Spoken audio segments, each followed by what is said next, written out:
Assalamualaikum warahmatullahi wabarakatuh. Halo teman-teman semua, perkenalkan nama saya Fatih dari kelas 1013. Dalam video kali ini, saya akan mempersembahkan hasil kerja dari kelompok kami yang informatif dan inspiratif tentang mengungkapkan faktor-faktor di balik kejadian Fathu Mekah. Kami berharap presentasi kami dapat memberikan wawasan yang berharga dan menjawab pertanyaan-pertanyaan yang mungkin ada di benak Anda. Tanpa menunda lebih lama lagi, mari kita mulai presentasi kali ini.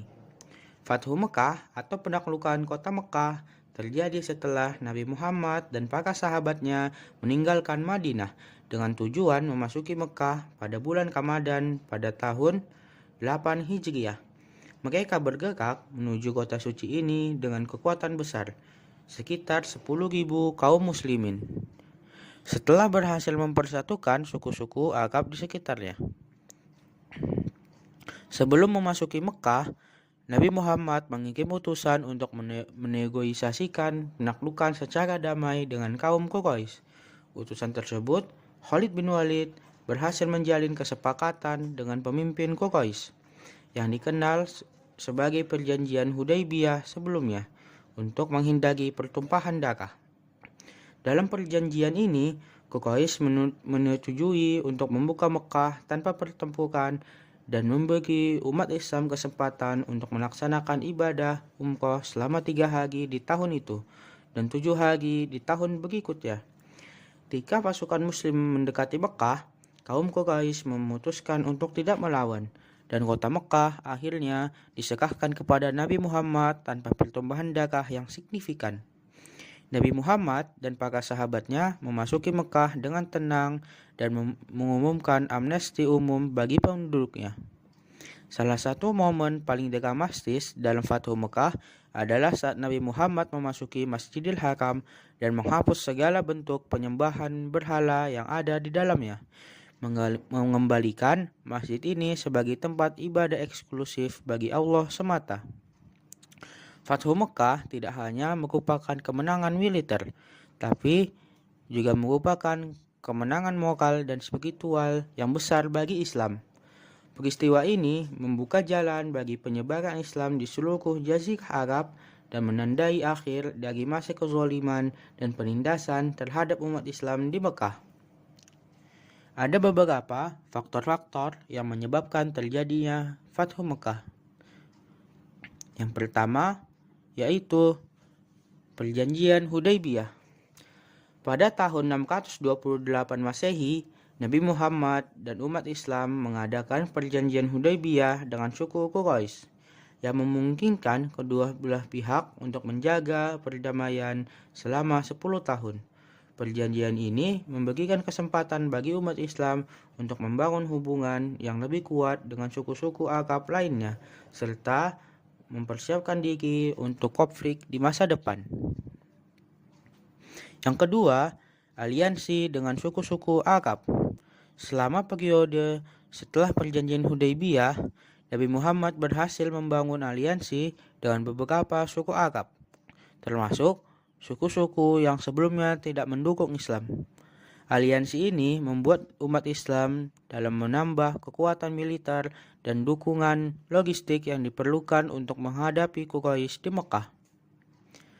Faktor yang ketiga yaitu peningkatan kedudukan politik dan militer. Setelah beberapa tahun setelah perjanjian Hudaybiyah, umat Islam secara bertahap memperkuat posisi politik dan militer mereka di Arab.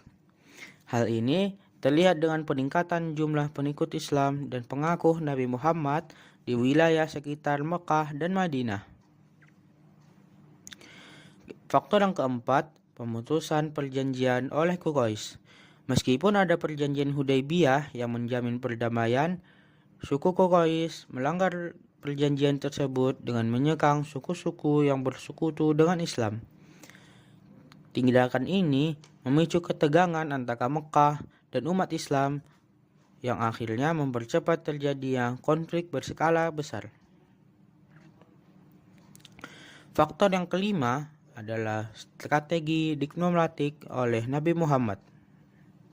Sebagai seorang pemimpin yang bijaksana, Nabi Muhammad menggunakan strategi diplomasi untuk mempengaruhi situasi politik di Mekah. Nabi Muhammad mengirim utusan dan melakukan negosiasi dengan suku-suku yang kritis terhadap Quraisy, sehingga memperlemah dukungan terhadap kota Mekah. Faktor yang keenam adalah keteguhan umur di Madinah. Madinah sebagai basis utama umat Islam memberikan dukungan yang kokoh selama periode peningkatan ketegangan dengan Mekah. Keteguhan dalam menghadapi tantangan eksternal menjadi faktor kunci dalam persiapan mereka untuk mengambil alih Mekah. Nah, kesimpulan yang kita dapat dari presentasi kali ini adalah Fathu Mekah bukanlah hasil dari kebetulan semata, melainkan hasil dari serangkaian faktor strategis dan politik yang kompleks. Dari perjanjian Hudaybiyah hingga aliansi dengan suku-suku Arab, serta strategi diplomasi Nabi Muhammad. Semua faktor ini bersama-sama membentuk landasan yang kuat bagi penaklukan Mekah pada tahun 630 Masehi. Perjanjian ini tidak hanya mengubah sejarah Arab, tapi juga memberikan pelajaran tentang pentingnya diplomasi, strategi militer yang bijaksana, dan keteguhan dalam cobaan. Demikian presentasi yang dapat kami sampaikan. Kami mohon maaf bila ada kesalahan dalam ucapan dan perbuatan.